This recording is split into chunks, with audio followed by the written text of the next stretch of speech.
welcome everybody. We thought the rain wouldn't hold off, but it has. We have been out here before when it was blowing rain and cold as the dickens and everybody was freezing to death. But the mayor and I talked about this and we worked the weather out, didn't we? Mayor Watson, raise your hand back there. Tom Watson, mayor of Owensboro.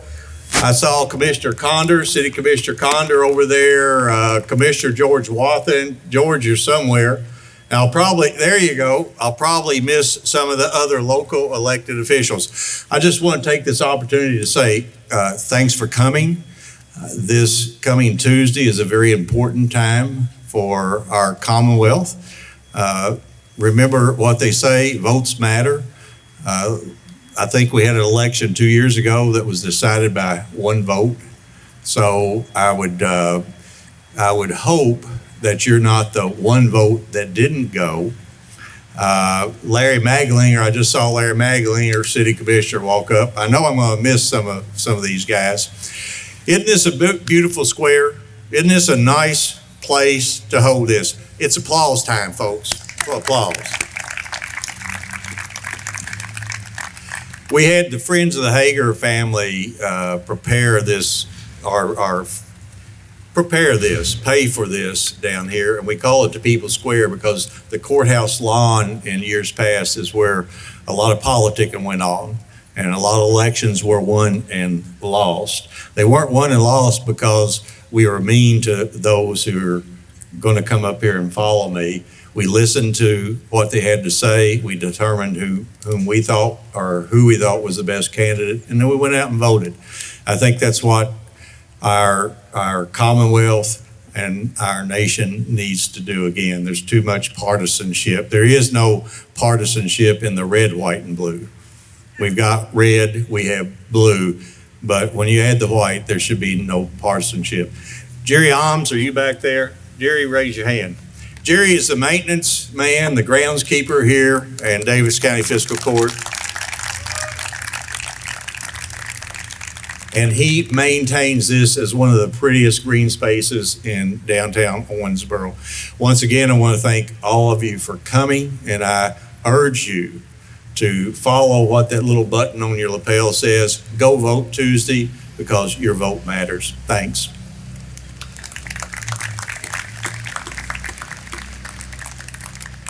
All right, thank you, Judge. Also, we want to hear from our presenting sponsor, Big Rivers Electric Corporation. This event would not be possible if without their support.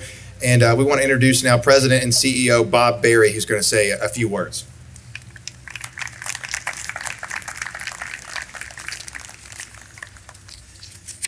Well, good afternoon, everyone. On behalf of Big Rivers Electric, its staff, its member owners, Jackson Purchase and Paducah, Kenergy here in Owensboro, and Meade County RECC in Brandenburg, we want to thank you for coming out tonight to support our statewide candidates. Big Rivers is proud to sponsor this event for the third consecutive year. And I want to commend Candace and the Greater Owensboro Chamber of Commerce for putting the event together. It's a great event and an opportunity for us to be more informed voters as we go forward. Also want to express my gratitude for all the elected officials that are here this evening, whether you're a currently elected official, whether you're a previous elected official, or for someone who has just decided to put their name in the hat and make that calling and on the upcoming race. So again, thank you for your support and for your service for our great Commonwealth. Needless to say, the decisions, laws, regulations enacted from the City Commission all the way to the halls of Congress have an impact on our industry, our businesses, our consumers, and our employees. That is why Big Rivers continues to be an active for our consumers and remain engaged in the development of public policy. With that said, I want to ask just a couple of things from you this evening. First, I want you to go vote on Tuesday, November the 5th. It's not only your privilege to vote, but it's your obligation to vote. And so please take that obligation seriously.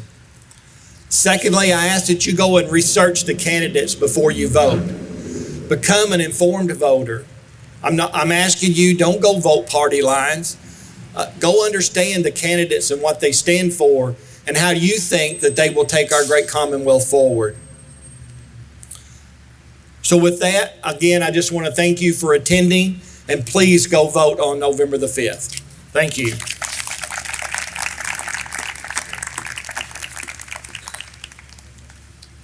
It's like the judge and Mr. Berry both said, this election is super important. Only in Kentucky, every 4 years do we get to elect our statewide offices. And we also really have a very unique opportunity to have most of the people that are going to be in your ballot Tuesday coming from across the state to be here. Before we get started with our first speaker, I want to let everybody know the speaking guidelines to our folks over here off to the right. If there's an incumbent in this race, the challenger is going to speak first.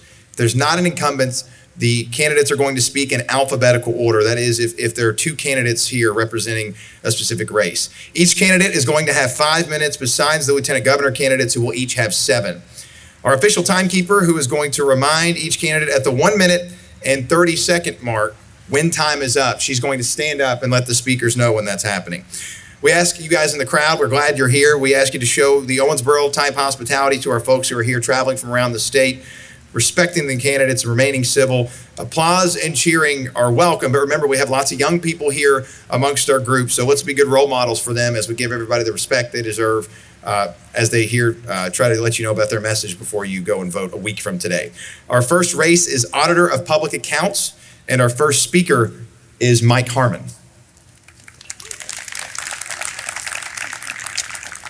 How's everybody doing? Are we excited? Yes, whoever you vote for, it's important to go vote. Well, I'm Mike Harmon. I'm your Kentucky State Auditor. Certainly, it has been an honor to serve over the last 4 years. And you know, I've had an opportunity to travel this entire state, meeting so many people in this diverse state. But it was about, 6 or 7 months ago, I was traveling back from Pike, going through McGoffin County. And we actually ended up, we need that enthusiasm, that energy. That's what we need. But I was traveling through McGoffin and ended up getting diverted away from a mudslide right into high water, so I lost a car. Well, I ended up in a rescue area. Of course, you know, like every good individual, when something like this happens, you go, hey, I'm Mike Harmon, Kentucky State Auditor, Mike Harmon, Kentucky State Auditor. Well, I had one fellow wanted me to meet his wife. And so I said, okay. So we went over. I said, hey, I'm Mike Harmon, Kentucky State Auditor. And she said, Mike Harmon. We have a Mike Harmon here. And I said, you do? She said, yeah, but he's a mortician. And I'd had kind of a rough night, but I looked her right in the eyes and I said, well, that's where we differ. Everybody's dying to see him. No one's dying to see the auditor. So I guess there's probably some truth to that, but a lot of people don't really understand what the auditor does. You know, a lot of people think the auditor is kind of like the IRS, and we're not. We're your auditor. We work for you. We help government be efficient, effective, and ethical. And so the very first thing I did when I entered the auditor's office is I told all our people we don't target anyone, we don't give anybody a pass, we just simply follow the data. You know, I think in the auditor's office it's important, data is nonpartisan. So I think it's important for the auditor to be that as well. Now we do anywhere from about 500 to 600 audits per year. Do everything from the fiscal courts, sheriffs, county clerks, things along that lines. But we also do a lot of what we call special exams. We did the very first audit of the Kentucky Law Enforcement Foundation Program Fund, the CLEP Fund, to assure that tax dollars that are intended for law enforcement actually end up with law enforcement.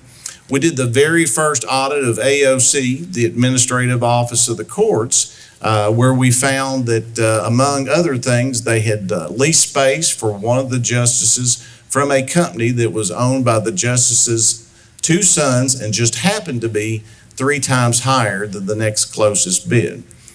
We did a governance audit between the University of Louisville and the University of Louisville Foundation, and they have used that as a roadmap to try to get back on track.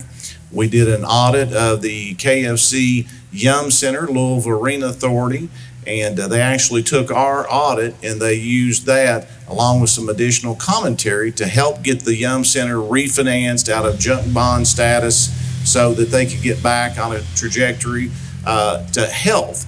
But now, in addition to all the special exams that we do, We also like to be as much of a resource to our county officials as well. Since I served 13 years in the Kentucky General Assembly, we've been able to advance several good pieces of legislation to help government be efficient, effective, and ethical. Now, one of those was Senate Bill 144. It was passed in 2018. And that particular bill allowed your sheriffs and your county clerks, if they have a clean audit the year before, to be able to apply for what's known as agreed upon procedure in AUP the following year. Now, why is that important? It's important for a couple of different reasons.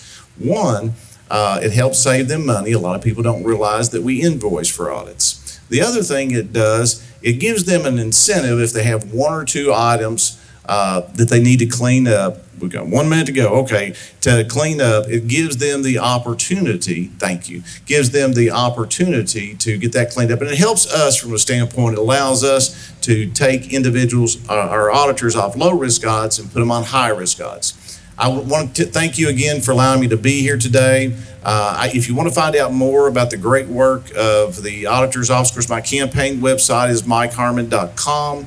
If you want to find out the great work, all the great work of our wonderful individuals, it's auditor.ky.gov. And finally, I'll close with this. You know, so many times these races are about the individual. But for me, it's not about the individual. We have a great group of people, both merit and non-merit, going to work every day to make sure that government is efficient, effective, and ethical. And I want to thank them, and I want to thank you all, and please keep me in mind.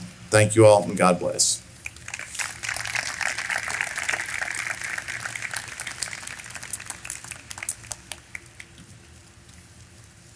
Okay, we'll move along to our next race now for state treasurer. And speaking is Allison Ball.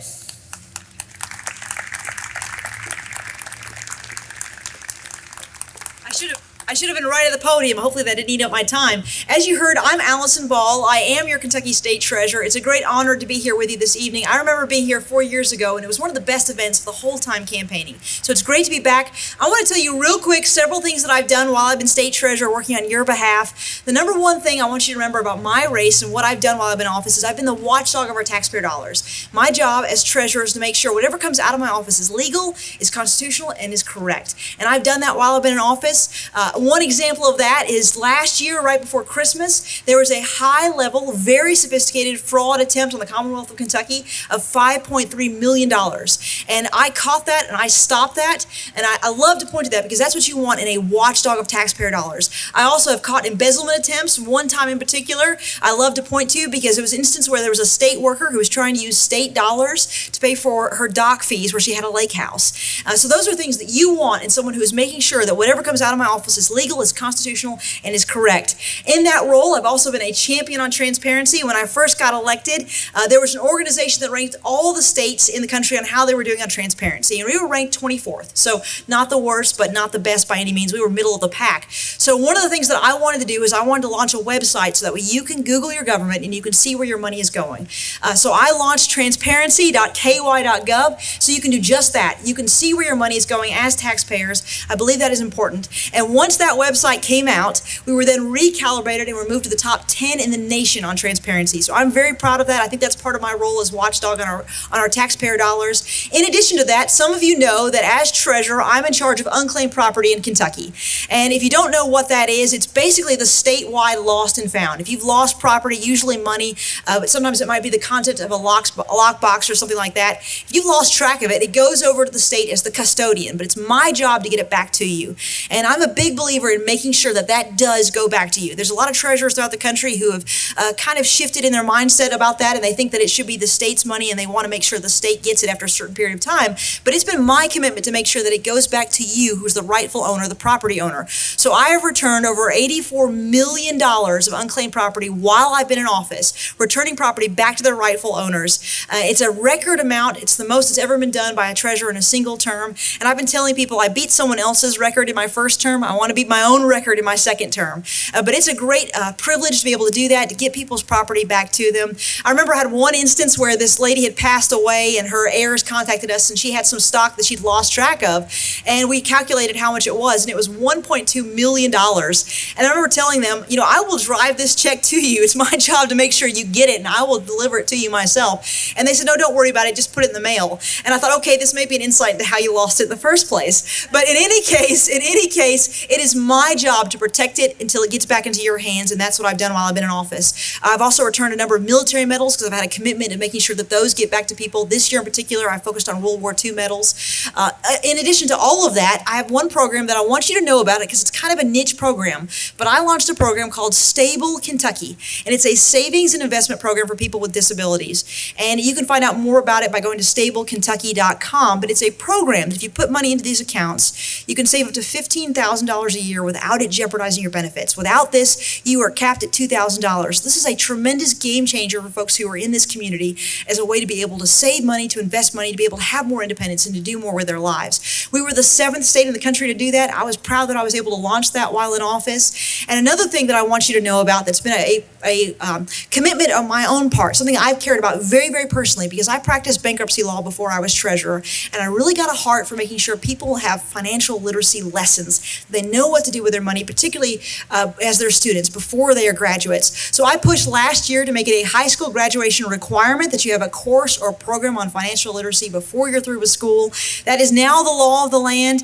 And this year I launched a commission connected to the Treasury. The Treasurer always chairs it, that makes sure schools have the resources they need to be able to teach financial literacy. So this is something that I have had a personal heart to do something about, and I'm really excited about what we're doing in this in Kentucky. We are now a national leader on financial literacy. I was at a meeting a few weeks ago where the United States Treasurer was talking about Kentucky and saying we are a model for the nation.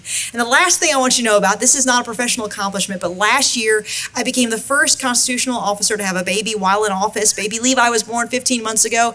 I like to point to that too because I'm a working mom and I know exactly what that's like to balance important work and the important work of your home. So those are things what I've done. I ask for your vote. It's been an honor to serve. Please put me back in there. Please send me back because there's a lot more that I want to do on financial literacy, on transparency, and making sure I'm protecting your dollars. Thank you very much.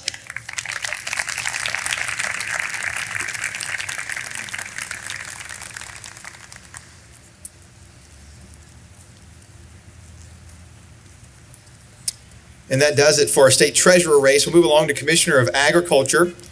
Mr. Ryan Quarles is next.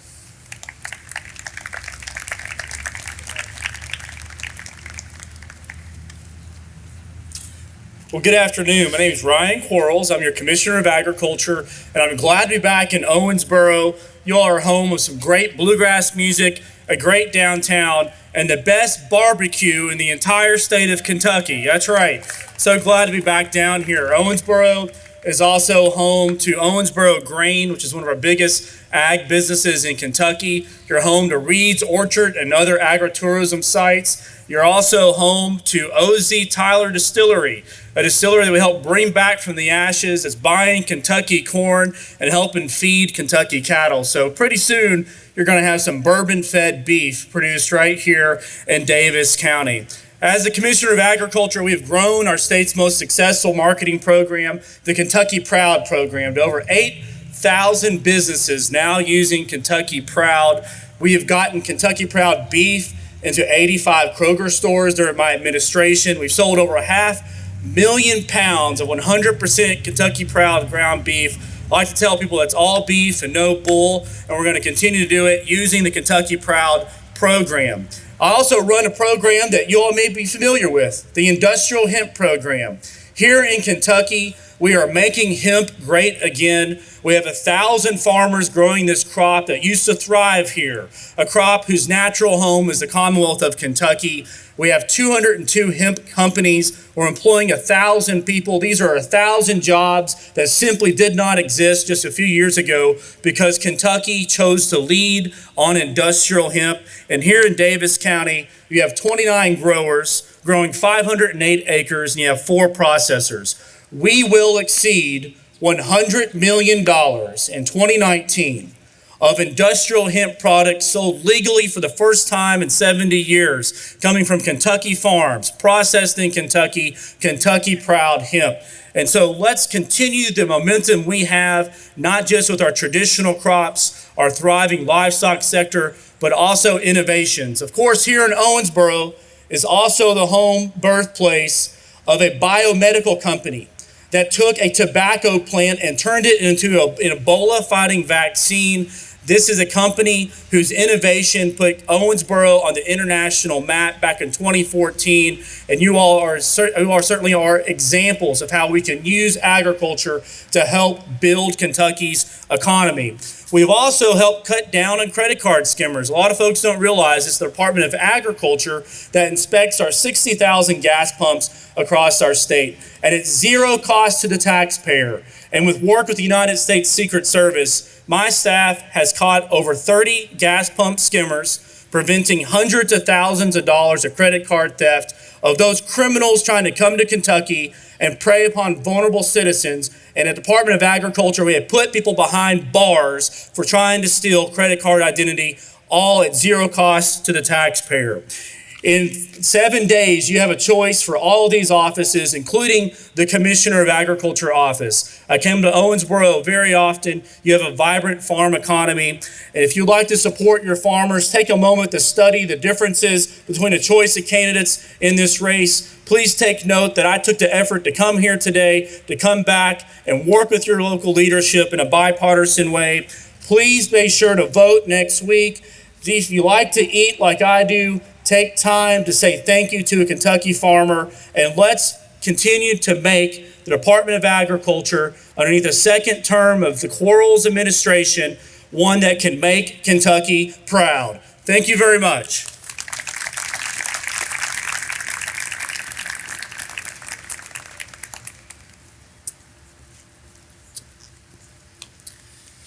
So that does it for our Commissioner of Agriculture speakers. We'll move along now to our next race, which is Secretary of State. And up first is Mr. Michael Adams.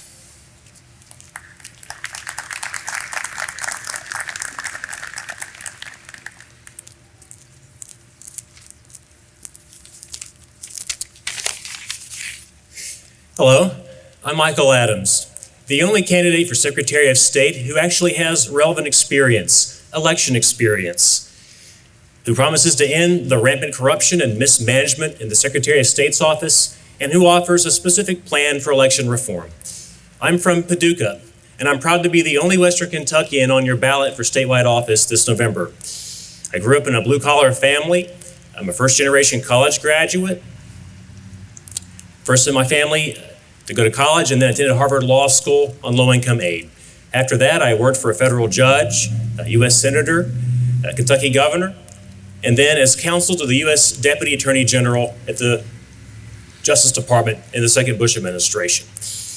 I'm proud of the high-level state and federal government experience that I can bring to this position, and I look forward to giving Western Kentucky a voice in Frankfort once again.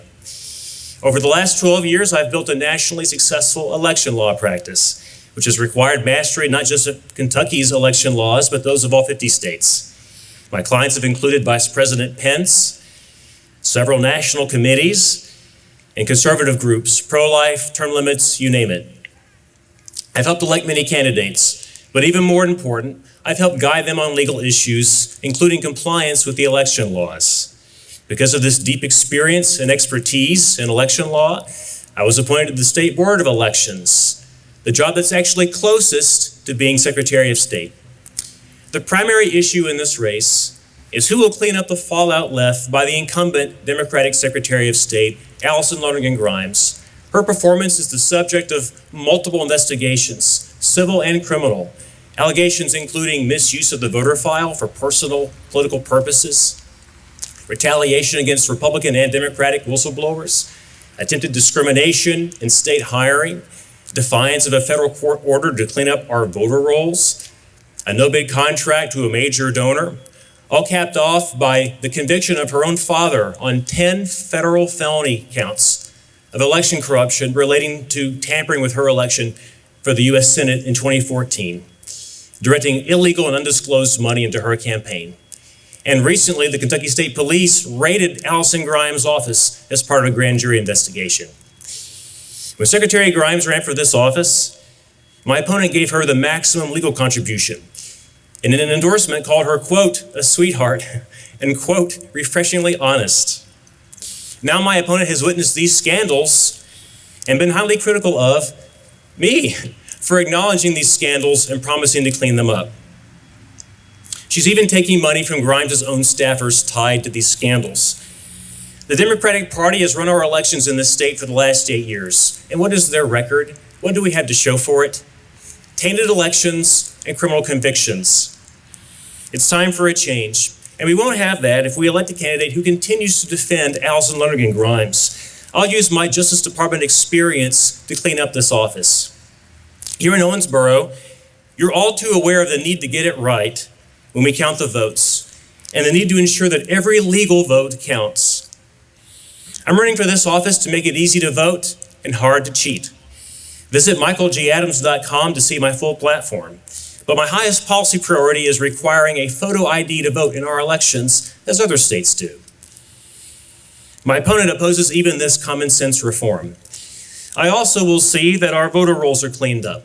A recent estimate in the Lexington Herald Leader was that there are some 300,000 phantom voters on our voter rolls, posing a significant vulnerability to election fraud. Some 22 people have been sent to prison in Kentucky for election fraud in just the past dozen years. My opponent ignores this issue completely, while I offer solutions to stop it. I'll use my election experience to clean up our elections. I like Heather French Henry, but she's just not the right person to clean up this office or to clean up our elections. Please vote for good government by voting for the clearly better qualified candidate, the only candidate with relevant experience, and the only candidate who has shown core convictions on policy and offered specifics. I'm Michael Adams, and I respectfully ask for your vote on November 5th. Thank you.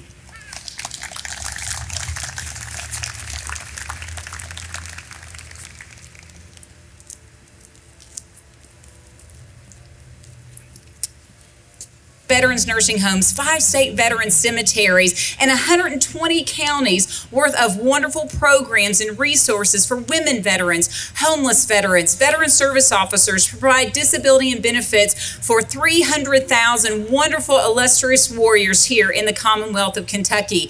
And then when Governor Bevin came in, he personally asked me to stay on in a leadership role to continue the great work that we did at the Kentucky Department of Veterans Affairs, finishing a $40 million facility in Radcliffe, Kentucky, and a $6 million cemetery in Hyden, Kentucky. I was so proud to be able to show the aptitude of running an office, putting people over politics, being under 2 different governors of 2 different political parties. It showed that I can work on both sides of the aisle. And now as Secretary of State, I want to do the same. The Secretary of State is a ministerial office. It's not discretionary. It's there to work for all citizens, no matter what side of the aisle you're on. We are there to help facilitate 3 different processes, one of which you hear about every single day as chief election official. And I will tell you, as the commissioner and deputy commissioner, and the only one who's led a State Department in this race, I'm proud that we worked with the Secretary of State's office to create new polling locations in our veterans nursing homes, being able to bring easier access for our veterans, our state's heroes, give them a greater ability to have their voice heard. Because, ladies and gentlemen, of all the people whose voices should be heard, it should be those who have fought to preserve the democracy and our right to vote, our Kentucky veterans. And in doing so, it also provided wonderful, great, handicap accessible access for those nursing homes and for those polling locations to bring in the Kentucky community so they could see wonderfully run state-funded facilities. We were also able to advocate greater access for our military overseas voting, to be able to provide those wonderful military members and their families who are stationed overseas, to give them greater access to the polls so that their voice could be heard. The Secretary of State is also the chief business official, something that you don't hear a lot about, but it happens to be the largest part of the Secretary of State's office, bringing in the greatest revenue for that office and housing more personnel to take care of 250,000 organizations and businesses that make up that wonderful department. And as a small business owner, I want to be there to help businesses start, to help businesses grow, just like what we've seen here in Owensboro, Kentucky. We actually champion several veterans initiatives even through that part of the Secretary of State's office, giving free filing fees for new veteran-owned businesses, different accreditations for service-disabled veteran-owned businesses, and also women and minority-owned businesses, of which I sat on that committee for over 2 years. Ladies and gentlemen, when it comes to having a person who can, in a bipartisan fashion, lead Kentucky forward for all citizens, putting people over politics, I certainly would appreciate your vote on November 5th to help lead us forward, especially in the year 2020, ladies, when it's going to be our 100th anniversary of the woman's right to vote. Because not only can we run for office, but we can win office and create a positive, empowering leadership experience to show our daughters in the future what true leadership means. Thank you.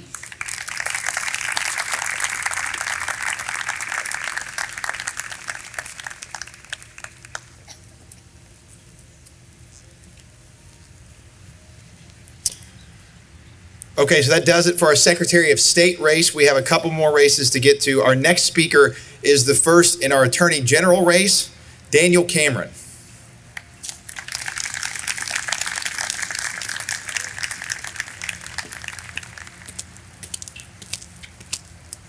Judge Mattingly, Mayor Watson, Sheriff Kane, other distinguished guests, ladies and gentlemen, my name is Daniel Cameron, and I am running for Attorney General here in the Commonwealth of Kentucky.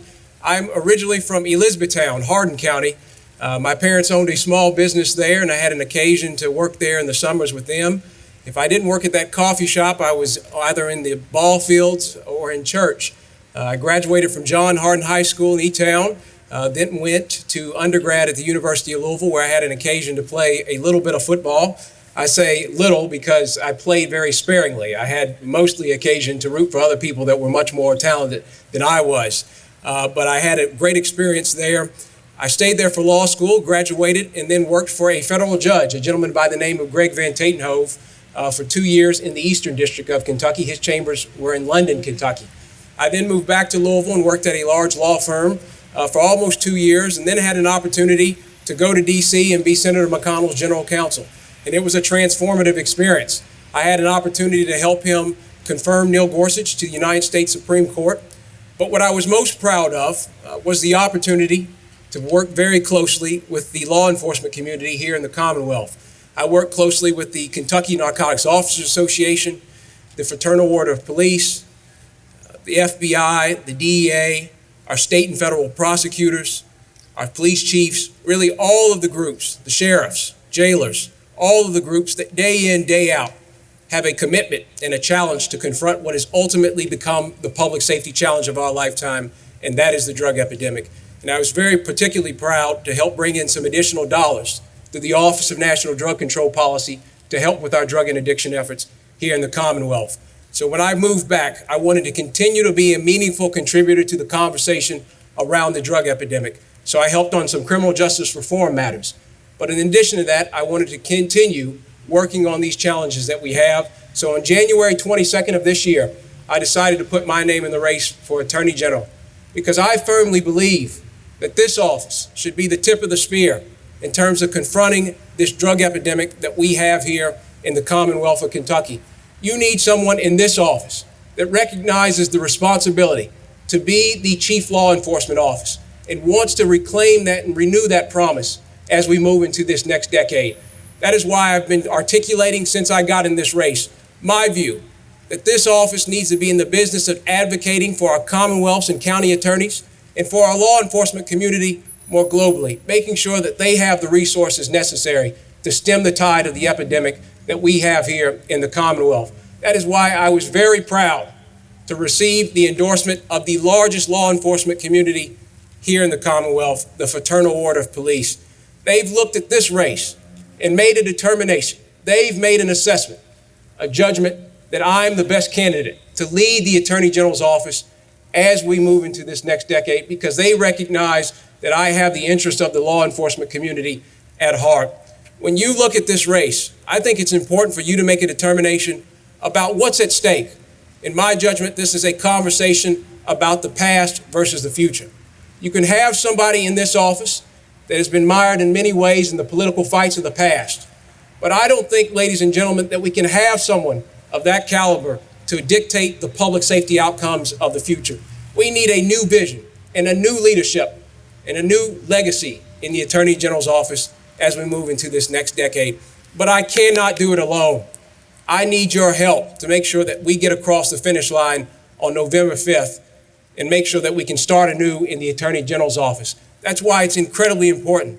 And I ask for your support on this day, because on November 5th, next Tuesday, you all have an incredibly interesting and challenging decision to make, and I hope that you will choose me. If you want someone in this office that's going to stand up for the rights of the unborn, that's going to stand up for your Second Amendment rights, and is going to stand up against illegal immigration, I hope that you will strongly consider the Daniel Cameron campaign for Attorney General. It would be my great honor, to be the next Attorney General of the Commonwealth of Kentucky. Again, my name is Daniel Cameron, and I respectfully ask for your vote. Thank you so much.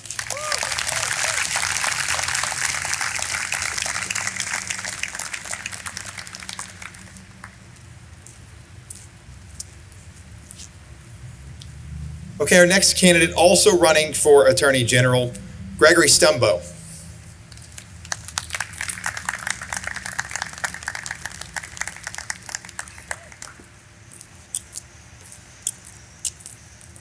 Well, thank you and good afternoon. I came dressed for Red's Picnic, an event that I was with David Boswell and Don and a whole bunch of people in Daviess County for several years. So thank you for having me back. It's wonderful to be here. And I heard a story. I saw David Boswell. I was thinking about the Ag Commissioner's race, and I remembered it. Wendell Butler was running for Agriculture Commissioner one time. Some of y'all may remember that. It's a long time ago. And they asked him what his qualifications were. And he said, well, I know that a 2,000-pound hog is a great big hog. Now, granted, that was a good answer, and it's funny, and it goes down in political lore. But the fact of the matter is the Attorney General's office is not a place for on-the-job training, ladies and gentlemen. I chose to seek this office again because I want to fight the battle that I started with the opioid industry. I came here in 2003, and I spoke with Sheriff Kane about the devastation that he saw in his community, like I saw it in my community. And I created, when I was Attorney General, the Kentucky Bureau of Investigation, a crack crime fighting and drug fighting organization. And we're going to do that again in the Attorney General's office. We cracked down on public corruption. We proved that even a governor wasn't above the law. We solved cold cases like the murder case of Jessica Curran down in Mayfield, a young lady who had been raped, beaten, and her body partially burned. It was on national news. We partnered with sheriffs across Kentucky like Fuzzy Kazee up in Pike County and did drug stings on methamphetamine users and those who were selling that drug. We did things like child predator stings right down in Bowling Green across the state, 3 of them. We netted over 30 child predators. And the word got out, don't come to Kentucky because you're going to get caught. We partnered with our law enforcement community at the sheriff's level, and we again won a national award. It was on national television for that. So why am I out here? I was the first Attorney General in the nation to sue Purdue Pharma. They said it couldn't be done. But I saw the death and destruction it was causing in my community, and I'll guarantee you, if I ask you to raise your hands, if somebody in your family or your church or your social group has been affected by the opioid industry, about every hand in this crowd would go up, including mine, ladies and gentlemen, including mine. So we spent 3 years developing a legal theory, and we tested it. They said it couldn't be done. All the legal scholars said it couldn't. Well, guess what? That case held up in a court of law.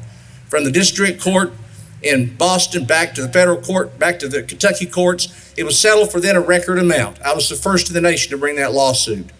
For the past 2 years, I've been working with General Bashir in my private practice with Morgan & Morgan, working on his opioid cases. We have 9 cases pending against the other corporate criminals that brought that poison into Kentucky.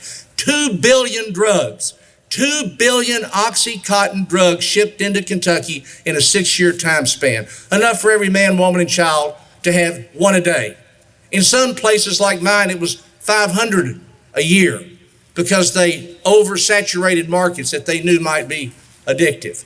I want to make them pay for what they did. You notice that I'm the only candidate in this race that's talking about making those opioid manufacturers pay. I've got the experience to do that. I've led criminal investigations. I've been a trial lawyer for over 40 years. I'm proud to have practiced all across the Commonwealth. And I want to put that knowledge to use. This is an important time in Kentucky's history. We can take a step forward. These opioid distributors and manufacturers owe our families. You just saw where Oklahoma received $500 million from a case, one case. Our 9 cases are better than Oklahoma's, I promise you that. And I want to use that money, ladies and gentlemen, for treatment, education, prevention, and care. We've got to start getting out of this opioid epidemic. We cannot incarcerate ourselves out of it. It has to be done. But just as important as making those corporate criminals stand accountable in Kentucky's courtrooms is the fact that these families, your families, my family, need closure. They need to see that those who perpetrated this upon our communities stand accountable in a court of law. I want to tell that story. If you give me the chance to be your Attorney General again, I will prosecute those cases. You'll see them stand accountable before Kentucky juries. I will tell the story of my family and your family and our communities that have been devastated. I'm Greg Stumbo. I'm asking for your vote. I want to prosecute those who did this to us. Thank you. Thank you for participating, and God bless each and every one of you.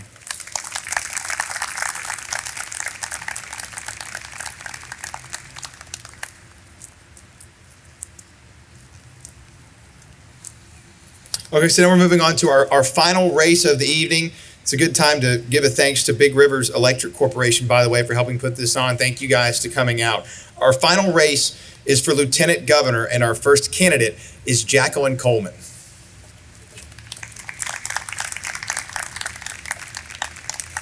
Well, good evening, Owensboro. Thank you so much for having us today. I'm Jacqueline Coleman, and I'm running for Lieutenant Governor with our current Attorney General, Andy Beshear. I am the only teacher in this race. Thank you. I'm also the only student in this race. And so public education, to me, is the lifeline of Kentucky. It's the challenge that of our lifetime to make sure that we build up our kids and the next generation of Kentuckians, and that's exactly what happens in our classrooms every day. I get asked sometimes, how in the world did you go from being a teacher to being a candidate for Lieutenant Governor? And while that's a valid question, what I can tell you is every single challenge that we face in this Commonwealth, our teachers face in their classrooms every single day. Sometimes the people are just smaller. And that is the lens through which I look at those challenges in Frankfort. All of these folks who are here tonight that have spoken to you and will speak to you, they deserve our respect and they deserve to be commended because they had the guts to stand up and put their name on the line and run for public office. But we all owe you the responsibility of serving you. And as a civics teacher, that's what I always try to teach my students, to be engaged in your communities and to demand respect out of your elected officials. And I'm here to tell you that you don't have to demand that out of me because I will give it willingly.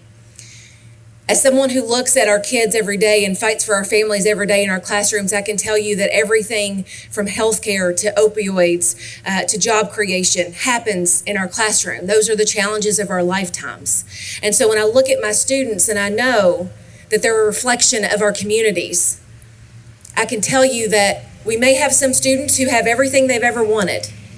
And we may also have some students who can't tell you the last time they had a hot meal.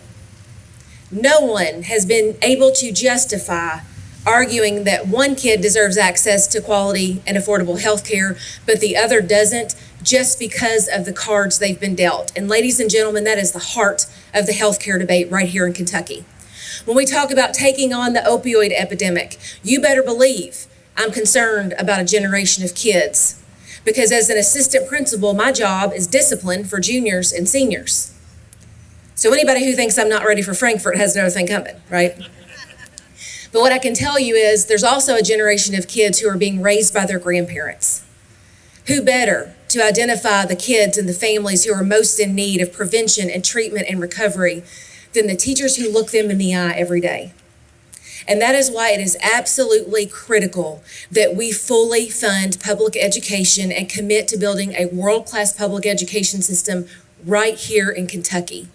It is where we take on every challenge that we face. And while many people may say, well, of course, she's a teacher, she thinks everything is about education. I don't. But what I will tell you is you'd be really hard pressed to find a challenge we face in Kentucky where public education is not at least part of the solution, if not the solution. The future of Kentucky's economy is in our classrooms today. Our teachers are preparing kids for jobs that don't exist yet. And the opportunity and the innovation that we can harness in those situations is monumental. But we have to have a government that commits to building a world-class public education system for our kids and for the next generation of Kentuckians. That's what we all should be in this for. That's exactly what we should be fighting for every single day. And I know we have lots of organizations here today, but I can tell you I'm proud that Andy and I have been endorsed by the Kentucky Teachers Association. I'm proud that we've been endorsed by the Kentucky Firefighters Association. I'm proud that we've been endorsed by the Kentucky Fraternal Order of Police, as well as so many other organizations that represent our Kentucky working families across this state. Those are the people we have fought for. Andy as Attorney General, me as a high school teacher, and those are the folks that we will continue to fight for from the Capitol. Many of you can probably tell I'm expecting the newest member of Team Bashir Coleman in February. She will be here in February. And I'm a basketball coach just like my husband is. So I always joke that if she gets my jump shot and my husband's athleticism, she'll probably go to the WNBA. But if she gets the opposite, then we better hope she's good at math, right? But what this experience has taught me as much as any is that of all the years I taught high school civics and talked about elections and the importance of being engaged in your community, it's actually very simple, folks. When you go to the ballot box on Tuesday, you have to ask yourself, who do you trust?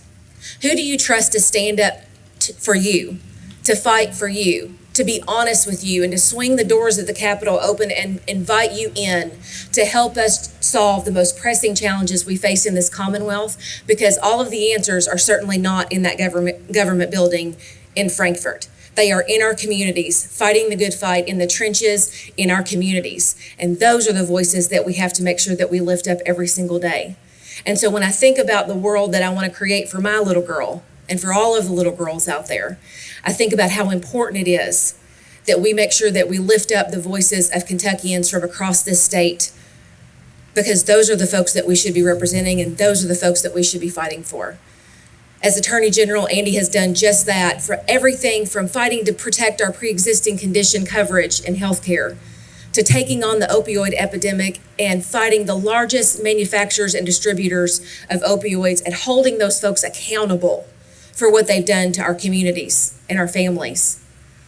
He's fought for public education. He is the reason that my family still has our retirement, because he stood up and he did what was right and he took on that sewer bill and he won 7-0 in front of the Supreme Court. That takes guts. And we've got to have leaders who are willing to speak truth to power, but we also have to have leaders who are willing to listen and invite people to the table to help us solve those challenges. Andy and I are that team, and the best news I can bring you today is that our election is about a week away. So everybody's going to get their TVs back and their commercials back.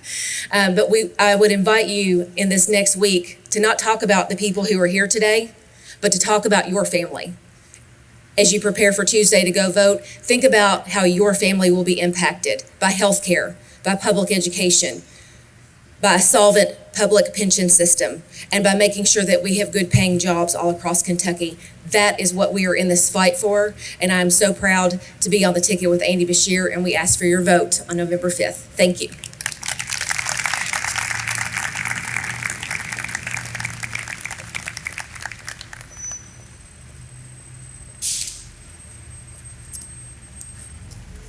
Our final scheduled speaker of the evening is up next in the Lieutenant Governor race. Also is Senator Ralph Alvarado.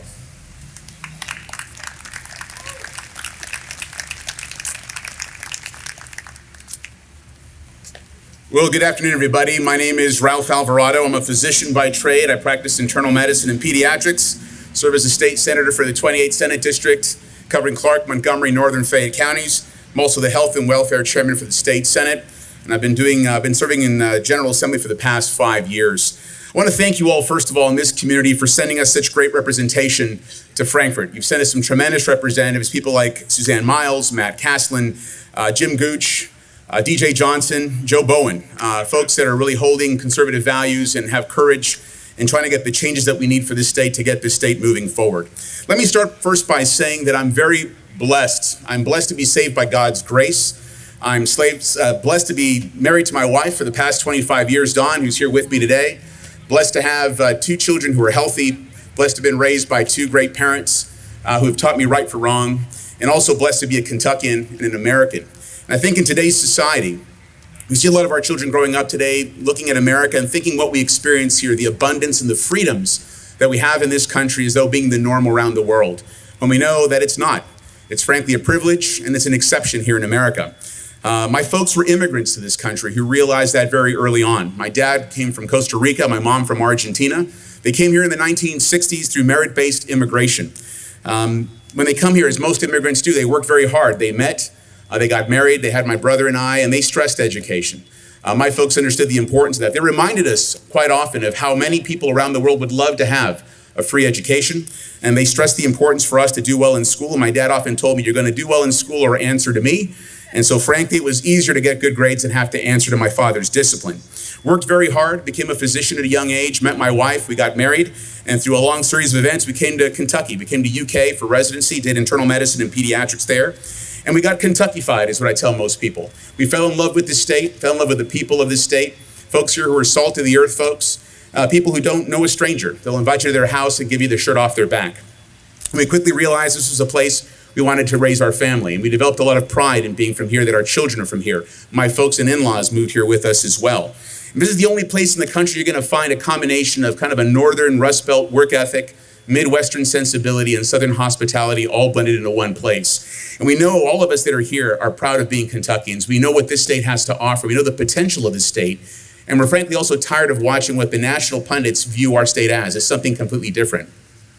I think we've had an opportunity here to watch states like Indiana and Tennessee, who've passed us by in population and growth, wondering why can't we do that here?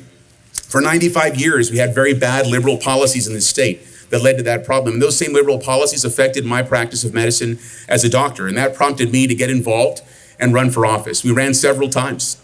When I got elected in 2014, we finally got in. A lot of really cool things have happened for me. I've had an opportunity to speak on behalf of Rand Paul when he ran for president. Then I had a chance to speak at the National Convention on behalf of President Trump.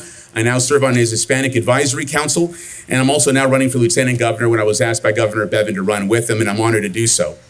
I think also that Kentuckians have sensed that bad policy for a very long time, and 4 years ago, we voted for some change in this state. We voted an upstart Republican by the name of Matt Bevin, and we've been better off for it. You can take a look at the results. 57,000 new jobs that have been created in the past 4 years. $22 billion of capital investment. There are only probably 3 or 4 states in the union that can brag that kind of investment here. We've got the lowest unemployment we've ever had, the highest workforce participation.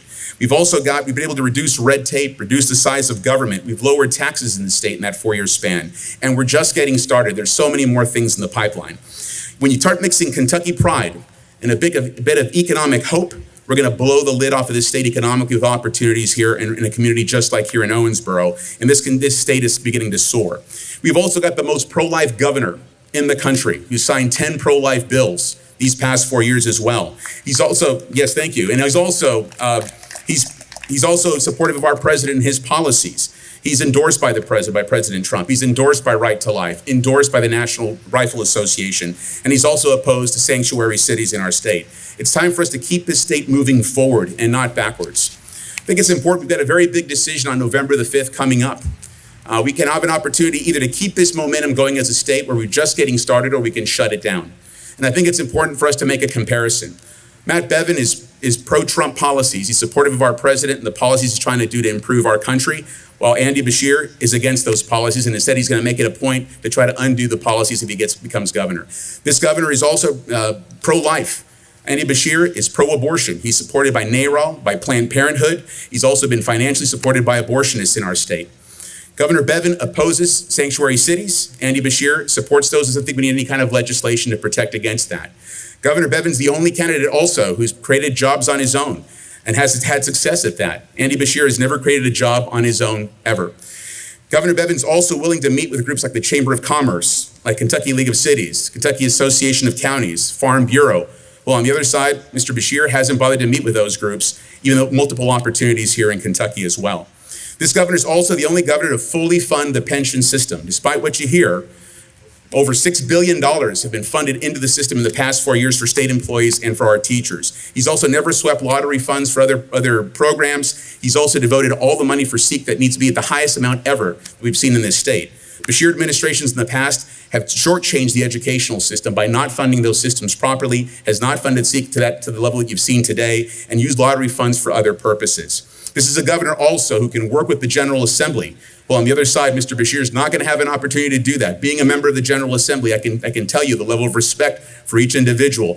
Mr. Bevin is going to be able to get those things accomplished here for our state. And it's also important for us to find someone who's going to be transparent with government and elect and appoint people into their administration who have character and competency and commitment to government.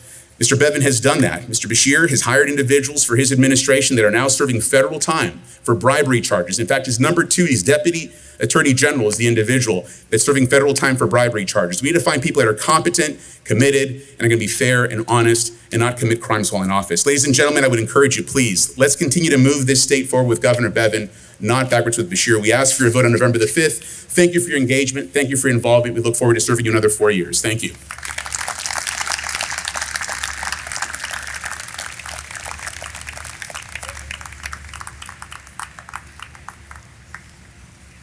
All right, guys, that's it. Special thanks to Big Rivers Electric Corporation for sponsoring and making this happen.